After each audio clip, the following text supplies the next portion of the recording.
ത്രിയേക ദൈവത്തിൻ്റെ അതിപരിശുദ്ധമായ നാമം വാഴ്ത്തപ്പെടുമാറാകട്ടെ. എല്ലാവർക്കും നല്ലൊരു സുദിനം ആശംസിക്കുന്നു.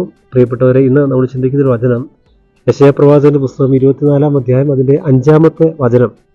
ഭൂമി അതിലെ നിവാസികളുടെ മലിനമായിരിക്കുന്നു. അവർ നിയമങ്ങൾ ലംഘിച്ച് പ്രമാണം മറച്ച് നിത്യ നിയമത്തിന് ഭംഗം വരുത്തിയിരിക്കുന്നു.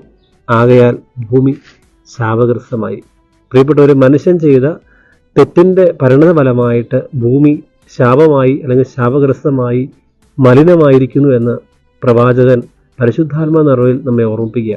നമ്മൾ ചെയ്യുന്ന ഓരോ തിന്മകളും ഓരോ തെറ്റുകളും നമ്മൾ പ്രവർത്തിക്കുന്ന ഇടം ആ തിന്മയാൽ അത് മലിനമായിക്കൊണ്ടിരിക്കും, ശാപഗ്രസ്തമായിരിക്കും.